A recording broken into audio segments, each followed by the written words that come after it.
I say we kill him. An hour before the arrival of King Todoroki Shoto, Yen found herself seated in an unplanned gathering between Bakugou and his friends. She was just having lunch with her husband when Kirishima, Kaminari, and Sarah arrived. Everyone almost went to roll their eyes at Bakugou's proposition, but they did not dare. The king is already pissed enough, claiming he's already disturbed at the thought of Glacia's king stepping foot in Igneous's grounds. Autonomously, everyone looked at Kirishima, the first person everyone would think to reason with Bakugou. I don't think that's a good idea, the redhead said, sending shivers of fury on Bakugou's face. Why the fuck not? If we end the bastard's life here, all of our problems with Glacia will disappear. Why don't we hear what he has to say first? Maybe he wants peace? Bakugou scoffed. You don't know that. He could be tricking us. This could be an ambush. But you're the one who told us to accept his request to see him, Kaminari interjected, earing a glare from Bakugou. So I could kill him. That's why, he exclaimed. I will get his head first before he gets mine. Nothing good ever comes whenever I meet with other kings. Those kingdoms I consider as enemies, especially that half-and-half bastard. When in doubt, everyone turned to Yin, signaling it's her turn to conjure some miracle into changing Bakugou's mind. I agree with Kirishima. She cleared her throat, and before Bakugou could retaliate, she spoke. I don't think King Todoroki is stupid enough to think of killing you in your own territory. If he did manage to kill you, he has to worry for his escape, and he can't escape. Kirishima made sure the guards the palace heavily, and he'd be there with you in your meeting with the Glacian King. He won't try anything. I think the lot of you should know half and half and all the things he does for a reason. That bastard might look prime and proper on the outside, but he's got daddy issues and he's full of rage inside. He countered. Inside, I know you are terrified after what happened to you, but the rest assured that it won't happen again. We are here with you, and you are in your own home. You are very much safer here. I'm not terrified, for fuck's sake. Yes, you are. No, I'm not. Then don't be so paranoid. Trust Kirishima to watch your back and hear what King Todoroki has to say. And besides, he sounded desperate in his letter. I'm also starting to suspect that he might bargain. With a huff, Bakugou glared at her, but Yin has long been immune to that.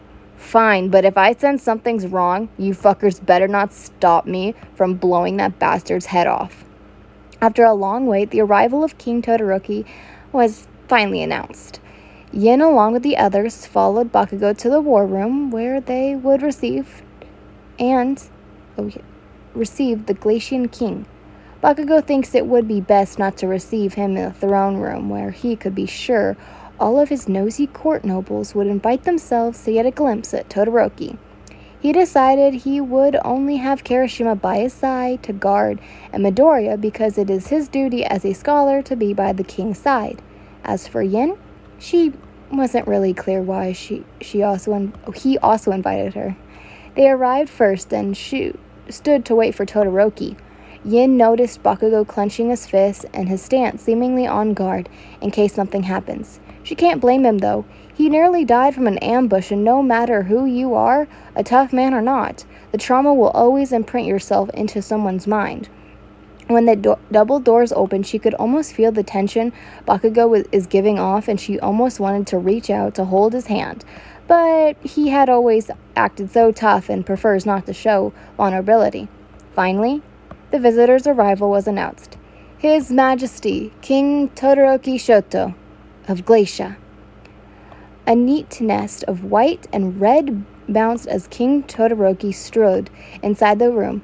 The golden chains pinned on the blue royal uniform made of clattering sounds, although with the clicks of his black winter boots, his cape sporting the same color as his clothes, which ended by his cleaves, carefully followed like a royal servant. King Todoroki wears no crown, just like Bakugou. The Glacier King leaves the impressions of a king. His long strides, his poised shoulders, and his head that never looks down, for a king never bows. The drumming of his footsteps stops soon as he pauses in front of Bakugou and Yin. The two kings never say a word to each other. They wait, patiently waiting for the other to show their true motives, but neither of them move. It was then King Todoroki's two guards and scholar appeared behind him. The scholar went forward and bowed. He then announced, "His Majesty, King of the Glacier, came here in hospitality of His Majesty, King Bakugou, and wishes to have a private audience with His Majesty. The private addition will serve a purpose of adding multiple pressures matters between." I know. Bakugou deadpanned, waving off the scholar. "Let's get this on." Todoroki didn't seem to mind Bakugou rudely cutting off his scholar, as he merely followed Bakugou and his queen to the long table where they all sat. Yin sat beside her husband with Kirishima and Midoriya on either side of them. The Glacian King sat across from Bakugou, and his acquaintance standing by his side. "His Majesty wishes to speak with the king only," King Todoroki's scholar said, glancing at Kirishima, Midoriya, and Yin. "My scholar stays with me and my guard," the blonde stated. "And what about her?" He motioned towards Yin. "She's the queen, you idiot. She works with me." The scholar backed down, and Yin offered a smile to evaluate his tension. She then turned her gaze to King Todoroki. Upon closer inspection, Yin noticed that the King Todoroki Shoto is rather gifted with a pleasing and statured face. The princely kind of a face, the kind that makes all women in the kingdom swoon. The harsh winter never seems to affect the features of the Glacian King, rather. It seemed to have prevented a much youthful look on him to display. In her mind, she is complimenting the King of Glacia, but the same thing cannot be said for her husband, who glares at Todoroki with a great distaste. "I am pleased to hear your agreement on this meeting, King Bakugou," the Glacian King said, being the first time that Yin has heard of his voice. Just like his demeanor, it is calm, but a little raspy and deep. "Cut it with the formalities, half and half. You never address me that way." Bakugou fired. Todoroki ignored him and turned again. "It is nice to have you here as well, Queen Yin." Some women offered a smile and lowered their head. "It is a pleasure having you here as well, Your Majesty." She then heard Bakugou click his tongue and mutter, "Cheeky bastard." Midoriya, sensing that Bakugou has no plan to ease the heavy air, spoke, "Now that we are here, let us hear your terms, Your Majesty." Todoroki nodded at the scholar and opened his mouth. "I recognize that our kingdoms have dissolved into an endless rivalry that give birth to death to endless wars upon now. As king, I believe that it is my duty to expend the influence of my kingdom. The same thing can be said for yours, Bakugou. And it seems war and violence is the only way for us to gain power." "Get to the point." The blonde spat, impatient. However, the way his eyes narrowed gave off an impression that he was studying King Todoroki. Yin can tell that Bakugou may have a clue where this is going. The air became thick in the room as everyone tampished for the King Todoroki's word. "I wish to stop the war." Yin's head tilted in utter surprise. Everyone on Bakugou's side mirrored the dumbfounded look on their king. "Are you fucking serious?" Bakugou scoffed, in denial of Todoroki's offer. Everyone except that Todoroki bargained, especially Kirishima, but it still came as shock to them. The endless war became the two kingdoms have been going on so far and too long that the two kings refusing to back down, seeing one give up so suddenly. Of course it was a big surprise. "Yes, I am." Todoroki's answer came out so easily. That seemed to trigger Bakugou because Todoroki gave off the impression as if the wars that happened between them isn't a big deal at all. Bakugou glared. "Don't you take me for a fool, bastard? Do you think I would agree so easily like that without thinking that you might have something under your nose?" "Of course I have my conditions," King Todoroki replied. "I will pull back my soldiers, and you should too. We are to sign a peace treaty and never go to war again." Now wait a damn minute. Why would you expect me to just agree to that? What the fuck happened to you, half and half? Did you hit your fucking head or something? The blonde is nearly raising from his seat, and Yin placed a hand on his arms in anticipation to calm him down so he won't anger Todoroki before he could explain the reason for his sudden surrender. A sign came from the Glacian King. I suppose that you wish to know why I'm suddenly offering a peace treaty. You're not offering one. You're surrendering yourself and your whole kingdom to defeat. I guess that's what I'm doing, but I can't tell you the reason why. Anger crossed on Bakugou's features again. Yin had a tightened grip on his arms in case he decided to launch towards Todoroki. Don't fucking play with me, the blonde sneered. Despite all this, Todoroki remained calm. I am not. He got rid of his nonchalant tone and replaced it with a serious one. I really wish to end the war right now, and I wish to surrender.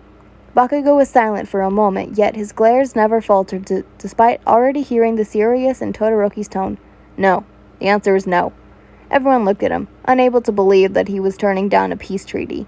Yin thinks he's being paranoid. Something he said earlier about every action of Todoroki has a reason. She's siding with her husband with this one because no matter how pleasing Todoroki is to look at, she can't exactly trust him either. She just met him and can only rely on her husband to judge Todoroki because he knows him longer than she does. She can't help but wonder that this is just so easy for Igneous. Maybe Todoroki has a plan? Maybe he's plotting something bigger than this. Still, the look of the Glacian King never seems to sway off the course of seriousness and genuine determination. He looks like he is ready to kneel just to have Bakugou agree on this one. But the king never kneels, so in the moment of desperation, she noticed Todoroki's shoulders fell hopelessly. I understand your hesitation. You think that I may be plotting something? Todoroki spoke Bakugou's thoughts, but I'm not. And I know you are stubborn. However, I really want us to stop fighting. But I guess I have to do something first for you to trust me on this. Bakugou said nothing. He just glared and waited for Todoroki to continue. I will be the first one to pull my men off the front. And I hope that would be enough for you to agree to stop fighting us.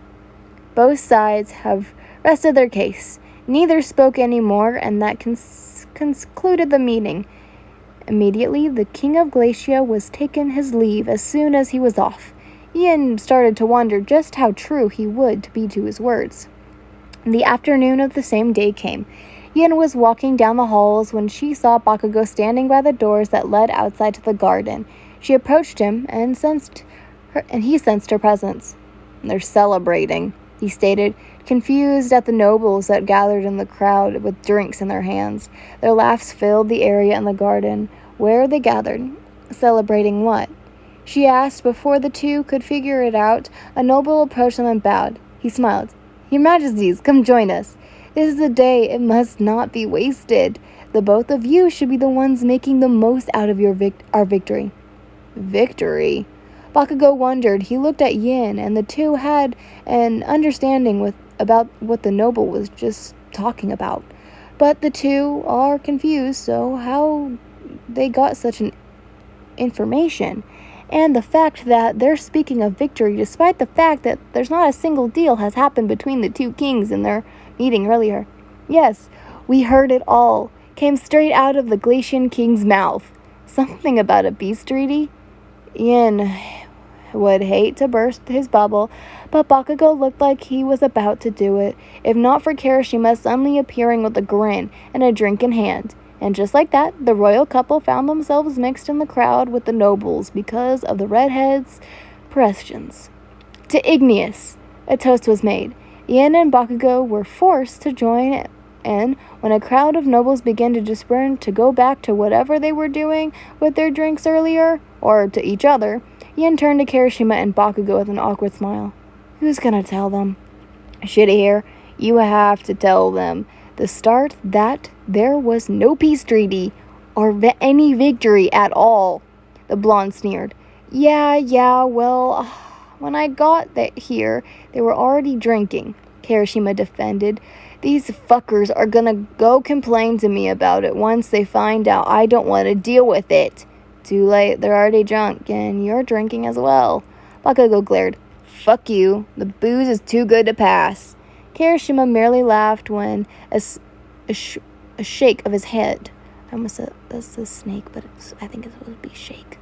You know what? I think King Todoroki is true to his word. I don't trust his words, shitty hair. I tend to prove something, though, my actions, not words. So, I won't agree unless he does something. So, you plan to agree with the peace treaty? Cut off guard, Bakugou flinched slightly, which didn't go unnoticed by Yin. He then dismissed Kirishima with a glare. I think we should stop talking about it now unless you want these fuckers to hear. I don't want to hear their complaining. Kirishima smiled and shook his head again before leaving the royal couple to their own. Yin observed Bakugou and noticed how he clenched his jaw. She knew Kirishima's right, and Bakugou realized that as well, but she wonders why he was so tensed about it.